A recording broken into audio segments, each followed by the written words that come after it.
Oi pessoal, então nós estamos dando continuidade aqui ao nosso terceiro bimestre na matéria de Geografia para o sexto ano B. Então nós estamos dando continuidade aqui ao nosso conteúdo de Geografia neste terceiro bimestre para o sexto ano B. E aí nós estamos então falando sobre o nosso módulo 10, falando dos solos. Então, aqui no nosso conteúdo de Geografia para o sexto ano B, nós estamos falando sobre os solos.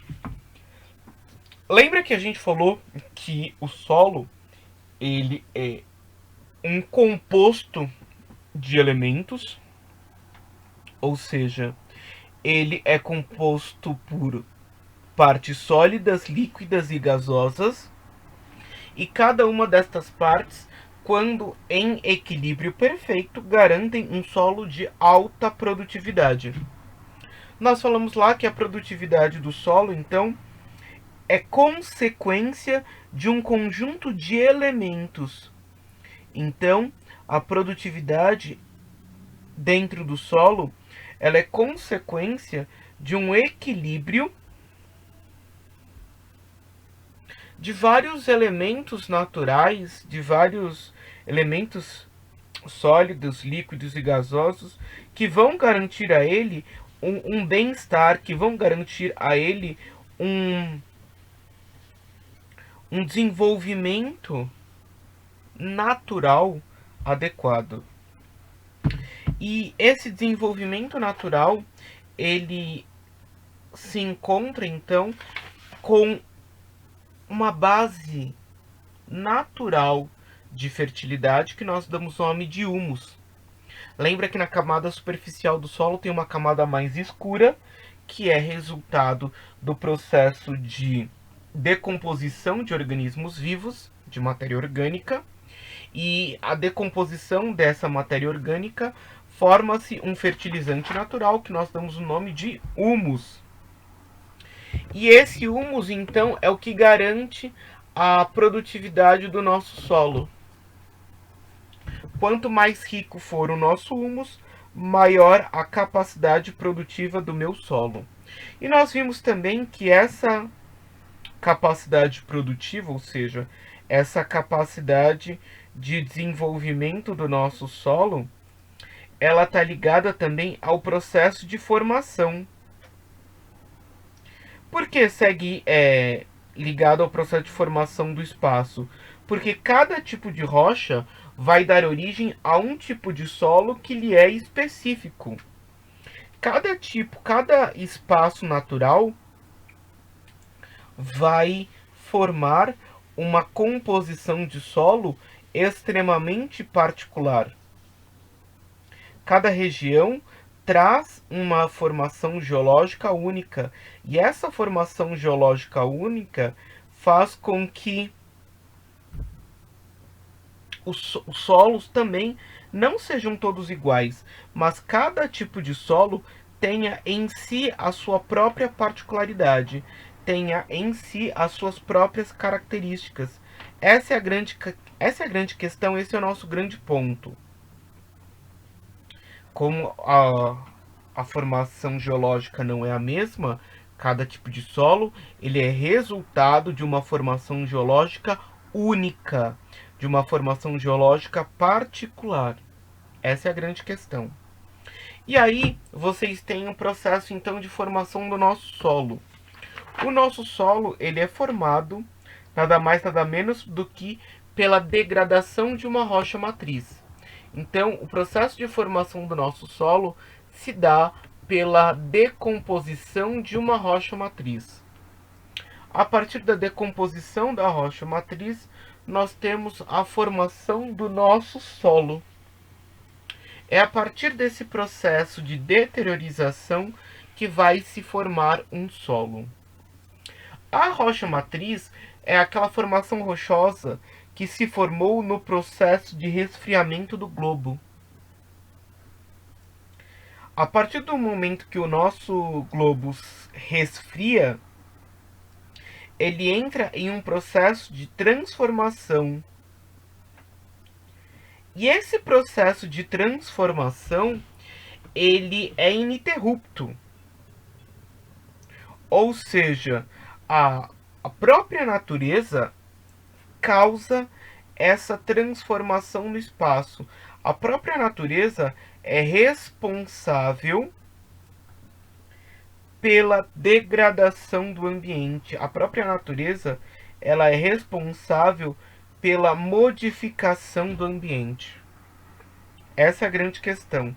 Então, sempre que a gente fala aqui no processo de formação do solo, nós temos que entender que a formação do solo é uma degradação natural do ambiente causada pela própria natureza, tá? Então, a formação do solo é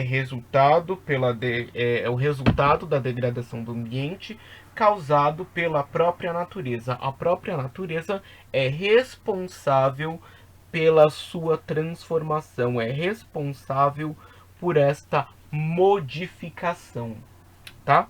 Então, a própria natureza que é responsável por essa modificação. E aí vocês têm aí na imagem, então, um esqueminha de como este solo se estrutura. Em primeiro lugar, a gente tem uma rocha, também conhecida como rocha matriz ou rocha mãe. E essa rocha, ela entra em um processo ininterrupto de transformação. Então, esse solo, ele se encontra em transformação de uma maneira ininterrupta, ou seja, de uma maneira constante. Essa é a grande questão. Então, depois da rocha matriz, eu tenho o solo jovem. O solo jovem demarcado em dois momentos, mas um elemento em comum são solos de baixa profundidade. O primeiro ali, dos solos jovens, vocês percebam que ele é literalmente um solo superficial. Que ainda quando nós temos uma espessura maior do solo jovem, nós temos uma espessura maior de solo, ainda é solo jovem, porque a rocha matriz ainda constitui uma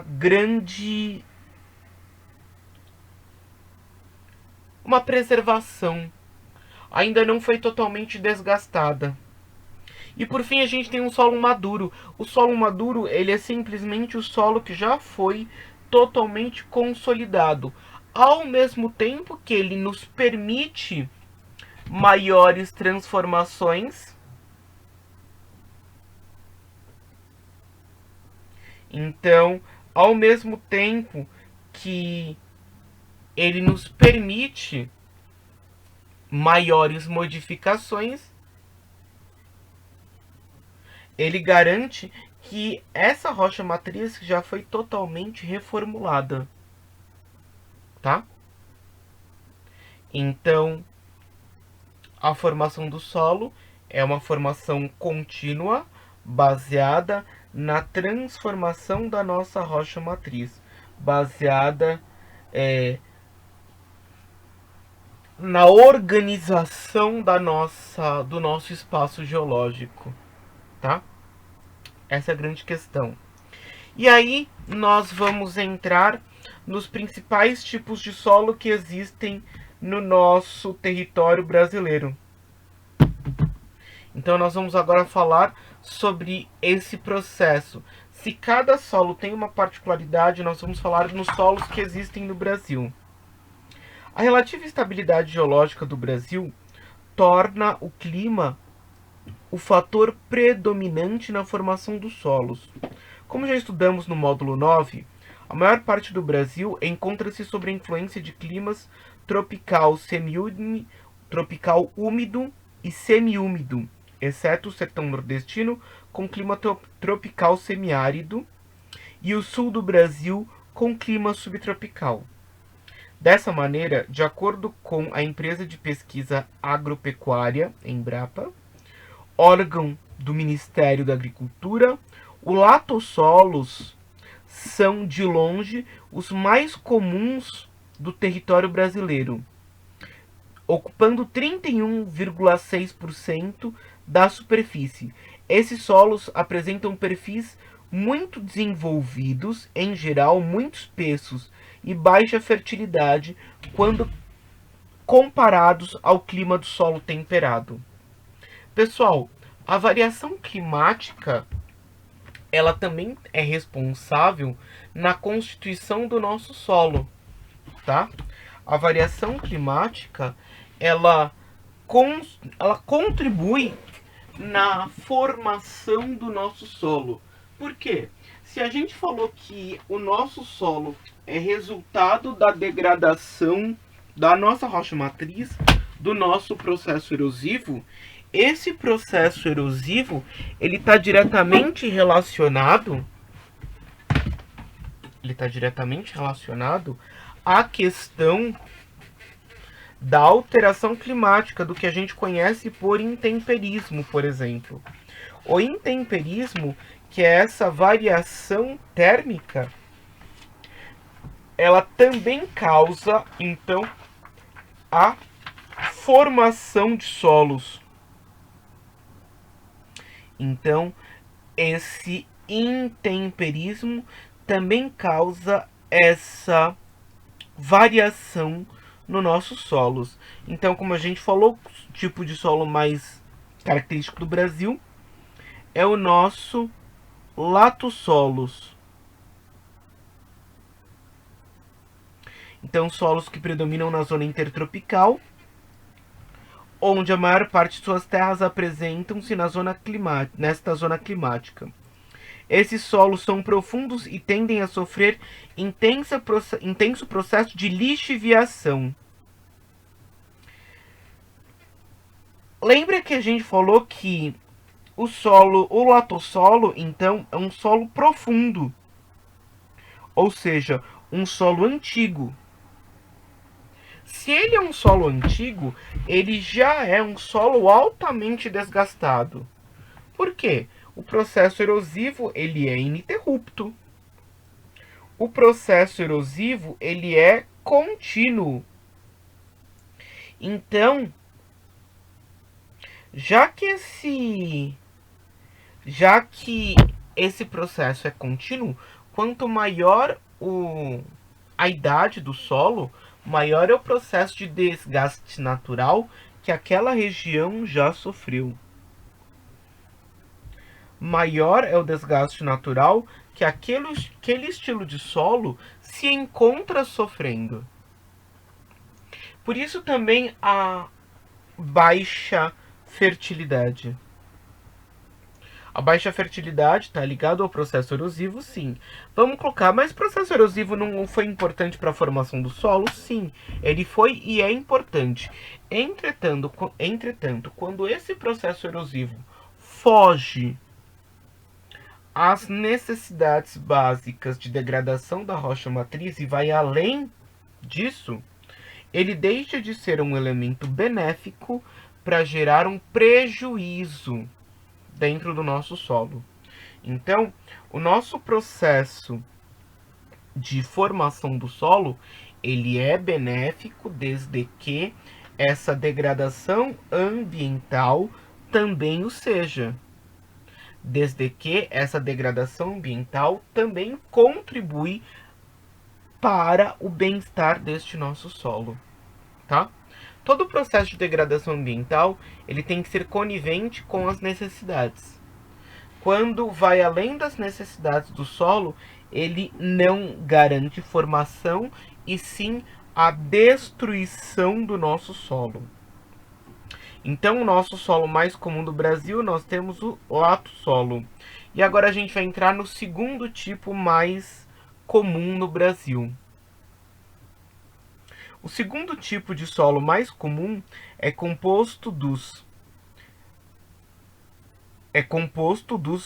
argissolos, que concentram argila no horizonte B e areia no horizonte A, mais próximo à superfície. São solos pouco férteis e com elevada facilidade de erosão, representando 26,6% dos solos brasileiros.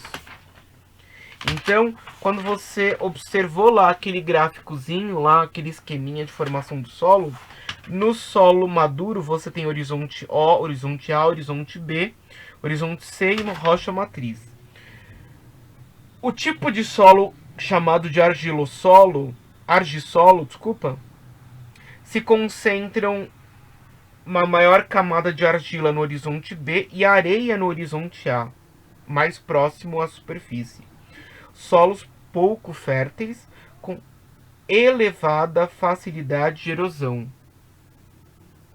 São solos mais suscetíveis ao desgaste natural. São solos mais suscetíveis à degradação do meio.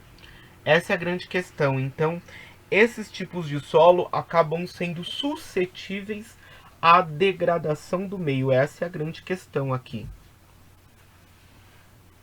No sertão nordestino, no entanto, ocorrem outros tipos de solos, em razão da baixa pluviosidade. Observa-se principalmente a formação do neossolos, ou seja, solos rasos, pouco evoluídos e pedregosos, que não apresentam horizonte B. Os neossolos ocupam 3,2% da superfície brasileira. Pessoal, essa expressão de argissolos, neossolos, são consequências do processo formativo, ou seja, dos processos de erosão que essa região sofre. Essa é a grande questão. Então, todos esses estilos de solo, eles são consequência, certo? Do nosso processo natural de transformação, do nosso processo de modificação do espaço. Então, quando a gente fala aqui sobre essas estruturas entre os latossolos, argissolos e neossolos, são todos resultantes aqui do processo de formação natural, ou seja, do processo de degradação. Por que que nas regiões do sertão nordestino nós temos o neossolo? Devido à baixa quantidade de chuva. A água é um dos principais elementos de contribuição para a formação do solo, porque ela é um dos nossos principais agentes exógenos, de transformadores do relevo de fora para dentro. Ela é uma das principais fontes de contribuição para a estruturação do nosso solo. Se eu não tenho essa estruturação, ou seja, se eu não tenho esse mecanismo natural de degradação, nós vamos acumular problemas. Por quê?